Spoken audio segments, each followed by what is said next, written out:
warahmatullahi wabarakatuh. Hari ini kami ingin membentangkan identitas kaum. Nama saya Nur Atika binti Anwar, KID 22060470. Nama saya Nurfana binti Amir Hamzah, KID 0604126. Yang pertama, pengenalan integrasi kaum. Integrasi berasal daripada perkataan bahasa Inggeris iaitu integration yang bererti kesempurnaan atau keseluruhan.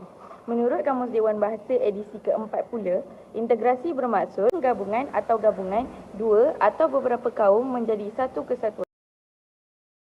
Kedua, berkaitan ciri-ciri integrasi kaum.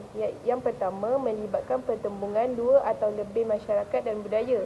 Yang kedua, satu bentuk budaya baru dilahirkan dan menjadi milik bersama dan budaya yang berbeza.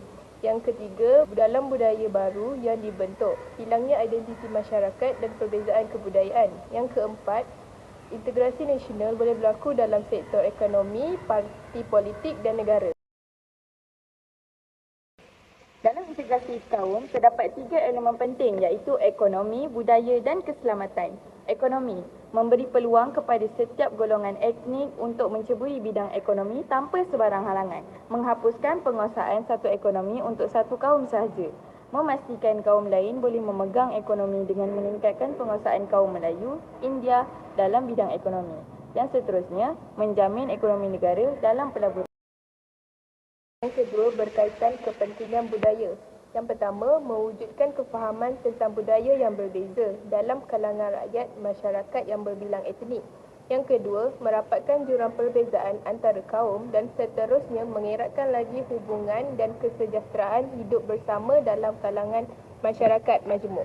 Yang ketiga, berkaitan keselamatan.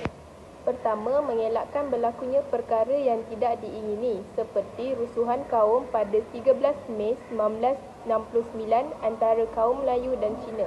Tragedi ni telah mengakibatkan lebih kurang hampir 200 orang terbunuh, 400 lebih orang telah tercedera dan penangkapan orang sebanyak hampir 10,000 orang disebabkan tragedi ni. Apa punca berlakunya tragedi ni adalah disebabkan arus politik untuk pihak pembangkang telah mengetengahkan tiga isu yang sensitif iaitu first, mengenai penggunaan bahasa Melayu sebagai bahasa kebangsaan, hak-hak istimewa orang Melayu. Yang ketiga adalah isu kerakyatan orang luar yang diketengahkan sampai menjadi isu sensitif dah untuk kita kan. Dan 11-12 tu sebenarnya dah ada peristiwa yang kecil lah terjadi kan. Sampailah pada 13 Mei, waktu tu Menteri Besar Selangor mengajak orang-orang Melayu berhimpun dekat dia punya rumah. Jadi waktu tu kita target pukul 7.30 malam untuk kita buat pengumpulan beramai ni. Tetapi start pagi tu sampai ke petang dah ada banyak pembunuhan. Daripada satu tempat merebak satu tempat, sampailah sebelum pukul 7.30 dah ada satu pengumuman darurat dekat radio bagi tahu untuk semua berkurung dekat rumah. Sebabnya kalau siapa keluar time tu memang kena tembak. Yang tidak bersalah pun keluar rumah pun dia kena tembak. Dan ada satu lagi pembunuhan dekat teater. Dekat teater tu lagi ekstrim lah, ramai kena bunuh. Tiba-tiba masuk je dekat dalam teater tu, sesiapa penonton dalam tu semua kena bunuh. Teater tu dekat KL. Tragedi 13 Mei ni juga adalah kesan rentetan daripada Tanah Melayu ni pernah kena jajah dengan orang dulu. Kesannya macam Jepun pernah jajah kita, British pernah jajah kita. Sebabnya kita tengok pada tiga perspektif ataupun tiga sudut. First saya nak cerita tu pasal politik. Ingat tak zaman dulu waktu British dia perintah Tanah Melayu memperkenalkan sistem residen. So bila sistem residen diperkenalkan kat Tanah Melayu, raja-raja Melayu dia banyak kehilangan dia punya kuasa tau. Terutama sekali dalam hak untuk memungut cukai. Kita sebagai rakyat Melayu ni kan dah kurang hak untuk berbicara tau. Ini masalah yang pertama lah. Yang kedua ni kan daripada segi sudut ekonomi. Dulu British telah memperkenalkan sistem hanya keuntungan semata-mata. Dan yang menjadi masalah bila dekat Tanah Melayu ni, kita tiga kaum utama Melayu, Cina, India telah diasingkan mengikut tempat ataupun sektor pekerjaan. Contoh dia macam Melayu, dia more untuk nelayan, tangkap-tangkap ikan kan. Macam orang Cina, dia lebih kepada aktiviti kau tolong jualkan barang. Kalau orang India, dekat estate ladang kan, pertanian. So dekat Tanah Melayu ni banyak kaum tapi kita tak duduk sekali. Dan dekat situlah kita tak ada macam perpaduan antara kaum. Kita ikut dekat orang British je macam tu, dekat orang luar je. Orang luar je yang guide kita.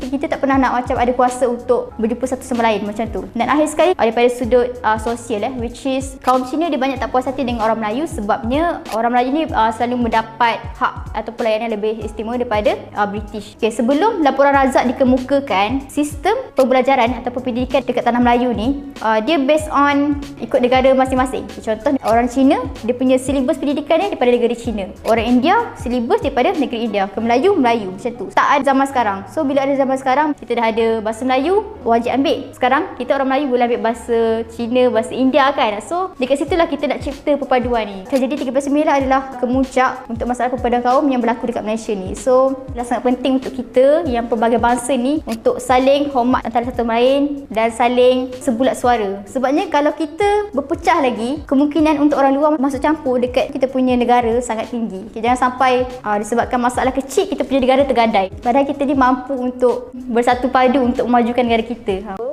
Keharmonian juga mesti dikekalkan untuk melahirkan perasaan cinta akan tanah air dan mengukuhkan keselamatan negara daripada luar dan daripada dalam negara serta sanggup berkorban untuk negara.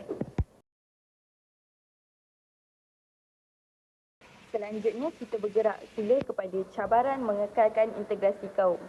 Jadi cabaran dia ada 6. Yang pertama, landscape politik negara. Yang kedua, terdapat jurang dan dominasi ekonomi. Yang ketiga, kewujudan sistem pendidikan yang berbeza-beza. Yang keempat, laman sosial dan media massa. Yang kelima, penggunaan bahasa kebangsaan. Dan yang terakhir, pemerintahan Jepun di tanah Melayu. Hubungan dengan itu, kerajaan telah mengambil inisiatif untuk mengekalkan integrasi kaum. Yang pertama, menganjurkan majlis rumah terbuka. Yang kedua, melaksanakan sekolah wawasan. Yang ketiga, melaksanakan aktiviti gotong royong. Yang keempat, program kenegaraan seperti program latihan khidmat negara PLKN. Yang kelima, menerapkan nilai-nilai budaya dan warisan dalam aktiviti harian.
Jadi, sekiranya tiada integrasi kaum dalam kalangan rakyat Malaysia, berlaku beberapa implikasi yang melibatkan perpaduan dan integrasi kaum seperti negara kacau bilau dan keselamatan negara mungkin akan terancam.